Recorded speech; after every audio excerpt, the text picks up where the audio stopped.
2학년 친구들 안녕하세요. 한국지리 수업입니다. 오늘은 우리 교과서 42페이지 우리나라의 하천에 대해서 공부해 보도록 하겠습니다.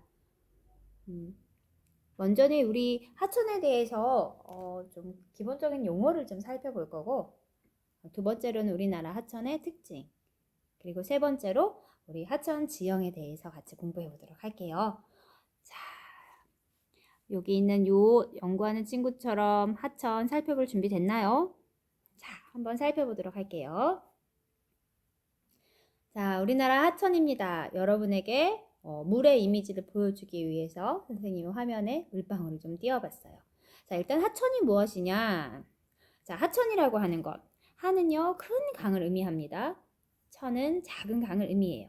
그래서 우리는 쉽게 그냥 강이라고 생각하면 됩니다.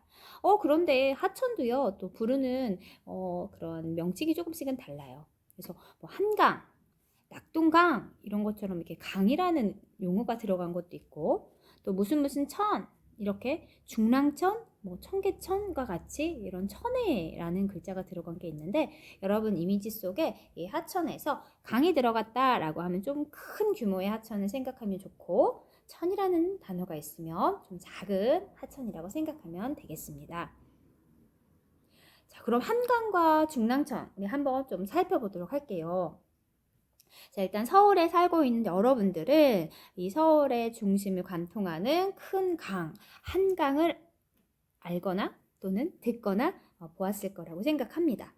또한 이 중랑구에 위치하고 있는 우리 신영고등학교 친구들은 우리 학교를 기준으로 했을 때 서쪽에 중랑천이 흐르고 있다는 것도 알고 있을 거예요. 자, 그럼 이 강과 천, 앞에서 비교했던 것처럼 좀 더 큰 규모의 하천, 좀 작은 규모의 하천이라고 생각할 때, 이런 작은 규모의 하천은 항상 큰 규모의 하천으로 이렇게 흘러 들어갑니다. 그래서 작은 하천들이 모이고 모여서 하나의 큰 강을 이루면 그 강은 흘러 어디로 가게 되냐? 바다로 가게 돼요. 자, 이거를 조금 더 확대시켜서 보겠습니다. 여러분 오른쪽에 있는 지도는 우리 중부지방에 있는 지도예요. 그럼 우리나라 동쪽은 우리 신생대 제3기의 경동성 요곡운동에 의해서 이렇게 직접적으로 융기하여 솟아오른 높은 산지, 바로 1차 산지가 1차 산맥이 이렇게 존재하고 있어요.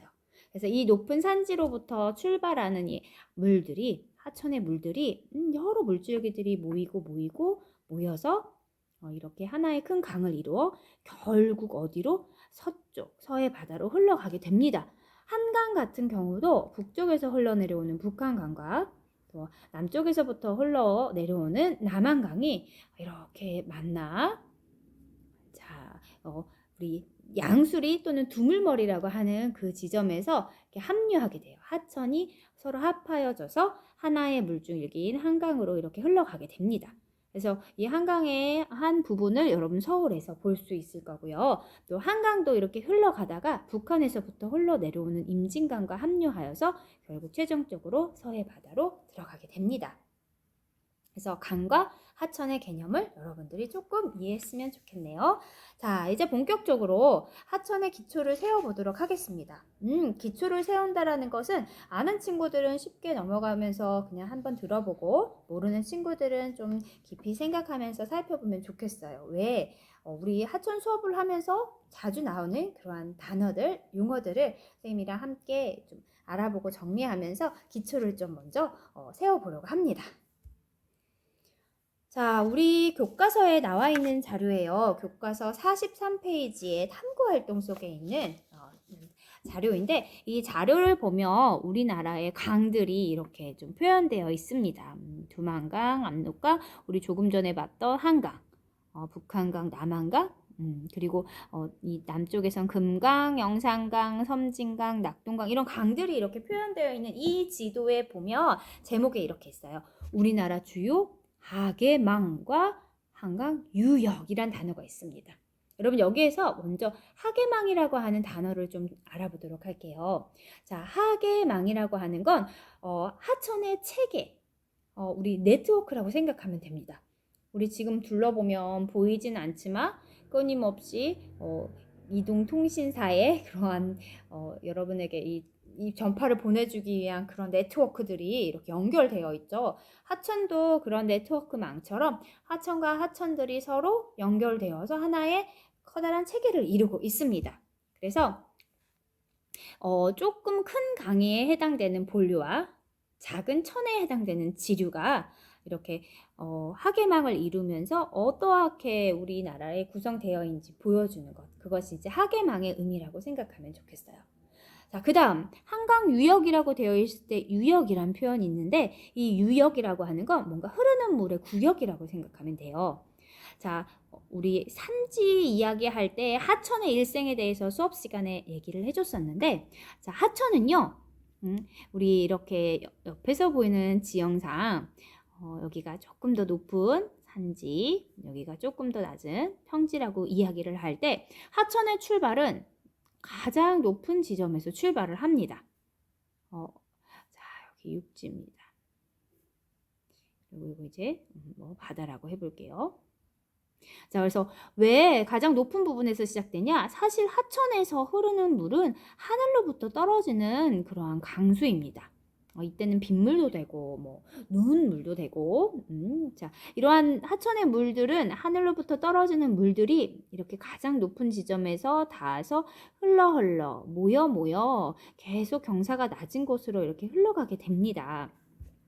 그래서 흘러가는 중에 작은 물줄기들의 물들이 계속 공급이 되면서 좀 더 큰 이런 하천이 만들어지게 되고 가장 낮은 곳에 해당되는 곳은 바로 어디냐? 바다예요. 그래서 하천의 일생은 산지에서 시작해서 흘러 가장 낮은 바다에 도착하는 게 하천의 일생이라고 보면 되는데 유역이라고 하는 건 하나의 하천에 물이 모여들 수 있는 범위를 의미합니다.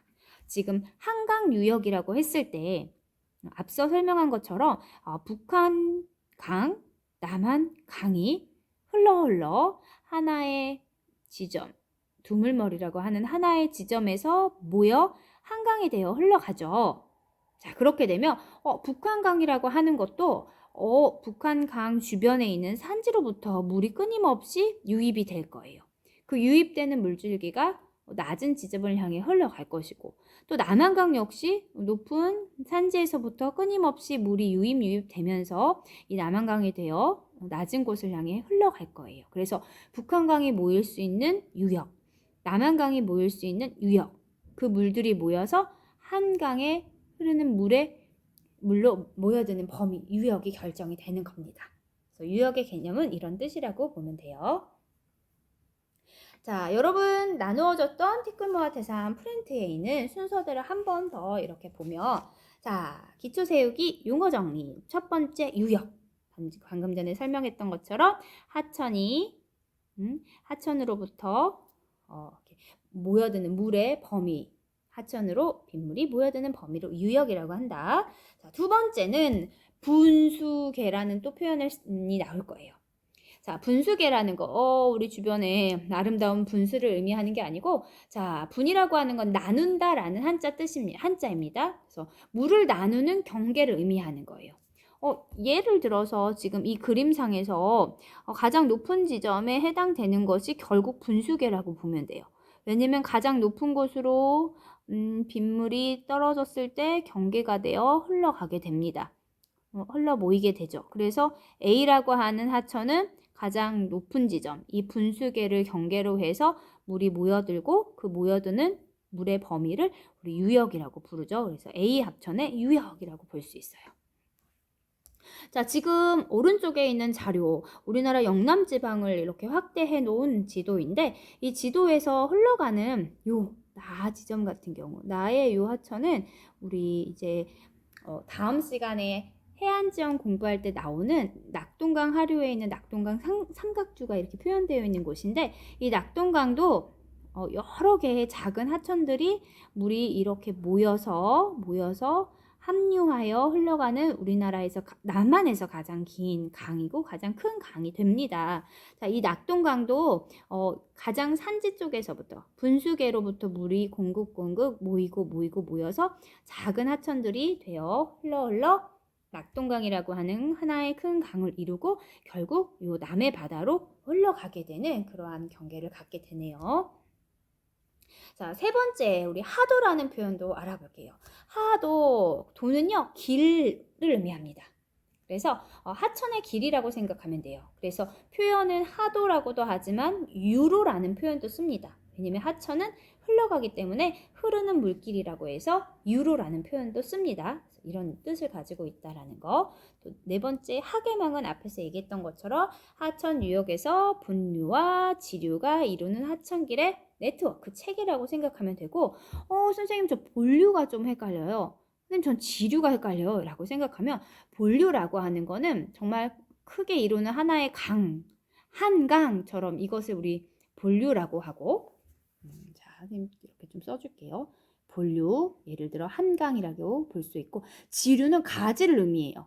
그래서 이 본류로 흘러들어오는 아주 여러 개의 작은 하천들이 지류가 됩니다. 그래서 우리 서울에 흘러가는 이 한강의 경우 한강이 본류가 될 수 있고, 이 한강으로 흘러 들어오는 작은 하천, 우리 주변에 가까이 있는 중랑천이 바로 지류가 될 수 있어요. 자, 이 의미 좀 이해되죠? 자, 다섯 번째는 상류와 하류라는 개념입니다. 여러분, 상류와 하류 참 쉬운 개념인데, 여러분 좀 전에 설명한 것처럼 하천의 일생은 가장 높은 곳에서부터 여기에서 출발하여 가장 낮은 곳, 여기 바다입니다. 육지입니다. 수업 시간에 선생님 설명을 잘 듣는 친구들은 이제 선생님이 선 몇 개만 가지고 그림을 그려도 어떠한 장면인지 여러분 상상이 잘 되죠. 자, 가장 높은 곳에서 출발하여 흘러 어디로? 바다로 흘러가게 되는데, 자, 이때 이 하천이 출발하는 곳, 하천이 시작하는 곳을 우리는 상류라고 표현하고, 하천이 흘러 바다와 만나 하천이 끝나는 지점, 가장 낮은 곳을 우리 하류라고 부릅니다. 자, 하천의 상류와 하류를 비교해서 알아보도록 하겠습니다. 자, 여러분 한국지리에서 공부하기 참 좋은 건 서로 이렇게 대칭되듯 반대되는 개념들이 있기 때문에 하나를 공부하면 다른 하나는 반대로 여러분 생각만 하면 됩니다. 자, 오늘도 하천의 상류 하류의 비교가 그런데, 자, 항목들이 지금 5개 정도 있네요. 우리 5개 항목 같이 비교하면서 정리해 보도록 할게요. 선생님 그림을 하나 좀 그리겠습니다. 여기는 육지, 그리고 여기는 우리 바다라고 하고요. 하천의 상류에 해당되는 거는 산지와 가까운 곳, 이곳이 상류, 이쪽이 하류가 되겠습니다. 자, 그 다음. 자, 첫 번째 비교하는 항목이에요. 하천의 평균 경사예요. 경사라고 하는 건 기울기를 의미하죠. 자, 하천의 상류는요, 산지입니다. 산지는 일반 평야보다는 경사가 급해요. 그래서 급경사의 산지를 하천이 흘러내려오게 되겠죠. 자, 두 번째, 하폭입니다. 하폭이라고 하는 건 하천의 폭이라고 생각하면 돼요. 우리 이렇게 하천 강을 이렇게 그린다라고 하면 하천의 폭이 바로 요게 하폭이 됩니다. 하천의 상류에서는 이제 물줄기가 시작되는 곳이기 때문에 물이 많지 않아서 하천의 폭도 좁습니다. 하류로 흘러가면 흘러갈수록 이런 지류들이 계속적으로 합쳐지면서 합류하면서 하폭도 점점 넓어지게 돼요. 자, 세 번째 비교하는 항목은 하천의 평균 유량이에요. 유량은 흐르는 물의 양입니다. 자, 하천 상류엔 당연히 작은 계곡, 골짜기 생각하세요. 하천의 물의 양이 적습니다. 흘러가서 하천으로 흘러가는 하류의 큰 강으로 갈수록 유량은 많아지게 되겠죠. 자, 네 번째, 퇴적물의 입자 크기입니다. 하천은요, 정말 중요한 지형 형성 작용을 하는데, 하천이 흘러가는 중에 그 주변의 암석들을 침식합니다. 그리고 침식하면서 무언가 침식 물질들이 나오겠죠. 깎여진 물질들이 나올 거예요. 그러한 물질을 물과 함께 운반합니다. 그리고 운반하던 것이 더 이상 흘러가지 못하는 상황이 되면 어딘가는 쌓아놓게 되는 퇴적이 이루어지게 될 거예요. 자, 그럼 하천이 주변에 퇴적되어 있는 퇴적물의 입자 크기를 비교해보면 하천의 상류는 자, 이제 암석의 풍화가 시작되는 곳이기 때문에 암석이 이제 짧게 깎이고 풍화되고 침식되는 상황이기 때문에 그곳에 퇴적되어 있는 입자가 아직은 큽니다. 큰 것들은 그리고 이 하천에 의해서 이렇게 흘러가지 못하고 그 자리에 더 머물게 될 거예요. 여러분, 이렇게 큰 돌멩이와 작은 돌멩이가 있는 상태에서 물을 뿌렸다고 생각해 보세요. 그러면 큰 돌멩이는 그 자리에 멈춰 있을 거고 이 작은 입자들은 이 흘러가는 물과 함께 멀리 운반되어질 수 있겠죠. 그래서 하천의 상류일수록 퇴적물의 입자가 큰 것은 물의 양이 적어서 얘네들이 운반되지 못했기 때문입니다. 그에 비해 하천의 하류는 입자가 작아서 퇴적물의 그 알갱이들의 크기가 작아서 물에 의해서 더 멀리까지 운반되어 올 수 있었기 때문에 퇴적물의 입자 크기는 작습니다. 자, 5번째 비교하는 항목은 퇴적물의 평균 원마도예요. 원마도라고 하는 거는 얼마나 이렇게 원형처럼 마모가 되어 있는지를 보는 거예요.